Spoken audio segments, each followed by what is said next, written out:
আসসালামু আলাইকুম বন্ধুরা, আমাদের এখনকার বিষয় হচ্ছে সাবস্টিটিউটস ফর নাউন।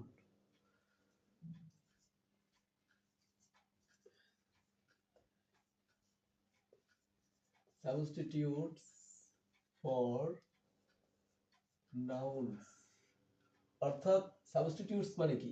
রিপ্লেস, প্রতিস্থাপন। যখন অন্য কোনো শব্দ, অন্য কোনো ওয়ার্ডের সমষ্টি যখন নাউনের মতো ব্যবহৃত হয় কিন্তু সেটা নাউন না, তখন সেটা কি হয়? সাবস্টিটিউটস ফর নাউন হয়। হ্যাঁ, যেমন আমরা এর ব্যবহারটা দেখি। যেমন an adjective used as noun, যেমন adjective.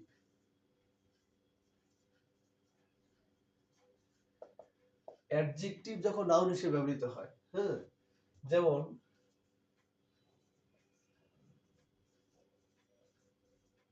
the honest are respected, the honest are respected everywhere। আমরা জানি অনেস্ট কি? অ্যাডজেক্টিভ।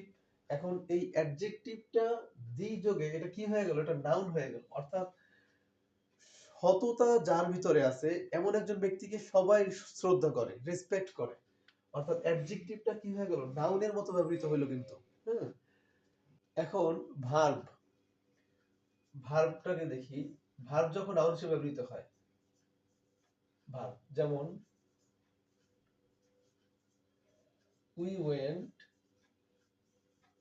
to the show, কি হয়ে গেল এখানে? এই শো মানে কি? আমরা ধরি ফিল্ম। হ্যাঁ, ফিল্মটাকে দেখা বুঝাইতেছে যে আমরা ফিল্ম দেখতে গিয়েছিলাম। তাহলে টু দা শো এটা কিন্তু ভার্বটা নাউন হিসেবে ব্যবহৃত হয়ে গেল। আচ্ছা, এখন আমরা দেখব an adverb used as a noun। এই যে বিভিন্ন পার্টস অফ স্পিচ এর বিভিন্ন পদ নাউন হিসেবে ব্যবহৃত হইতেছে, এটাই কিন্তু সাবস্টিটিউটস ফর নাউন, অ্যাডভার্ব। হ্যাঁ, অ্যাডভার্ব ইউজড অ্যাজ নাউন। যেমন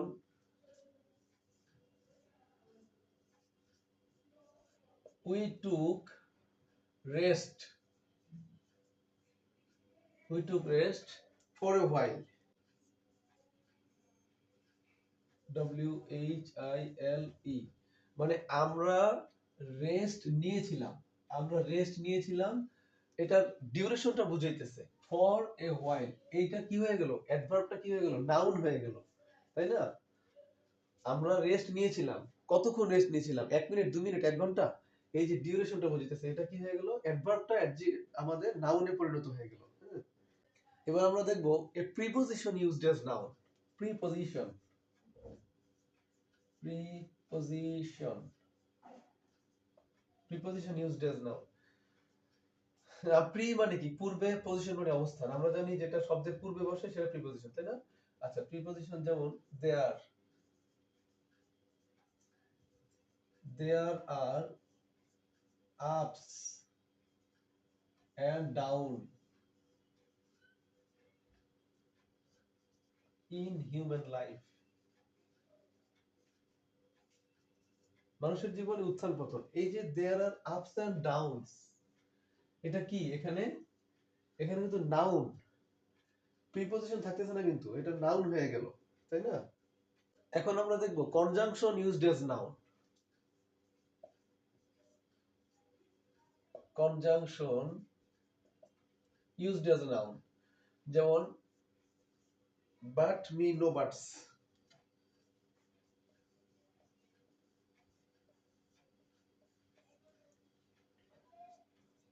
but me no buts। হ্যাঁ, আচ্ছা, এখন আমরা দেখি an infinitive used as noun। Infinitive, আমরা জানি মূল ভার্বের প্রথমে টু যোগ হয়ে ইনফিনিটিভ হয়। ইনফিনিটিভ,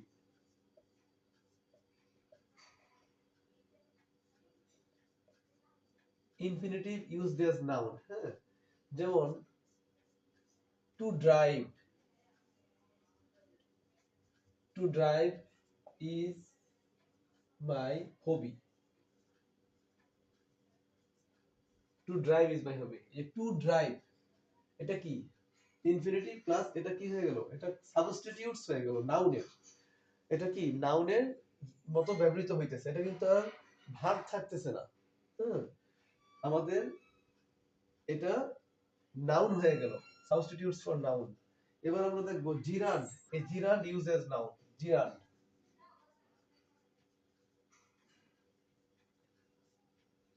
জিরান্ড আমরা জানি মূল ভার্বের সাথে আইএনজি যোগ করে জিরান্ড হয়। হ্যাঁ, তাহলে এই ড্রাইভ শব্দটাই আমরা নেই, যেমন ড্রাইভিং, DRIVING, ড্রাইভিং কেয়ারফুলি।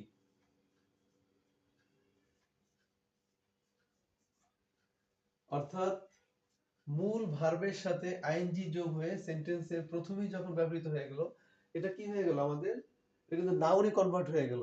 হ্যাঁ, সতর্কতার সহিত গাড়ি চালানো দরকার, সাবস্টিটিউটস হয়ে গেল। Phrase, phrase used as noun, যেমন he is a man of word, মানে সে এক কথার লোক। He is a man of word. এই যে ম্যান অফ ওয়ার্ড, এটা কি? এটা সাবস্টিটিউট ফর নাউন, এটা নাউনের মতো কাজ করতেছে, তাই না? এটা কিন্তু কি হয়ে গেল, আর ফ্রেজ থাকলো না, তাই না? এটা নাউনের মতো কাজ করতেছে। এখন আমরা দেখব clause used as noun. Clause, হ্যাঁ, CLAUSE, ক্লাস। যেমন tell me what the truth is. Tell me what the truth is, এই যে আমাদের ব্যবহারটা, এটা কি হয়ে গেল, সাবস্টিটিউটস হয়ে গেল, নাউনের মতো ব্যবহৃত হইতেছে। সুতরাং যে ওয়ার্ড বা ওয়ার্ডের সমষ্টি যখন নাউনের মতো ব্যবহৃত হয় কিন্তু সেটা নাউন না, তখন সেটা সাবস্টিটিউটস ফর নাউন হয়। হ্যাঁ,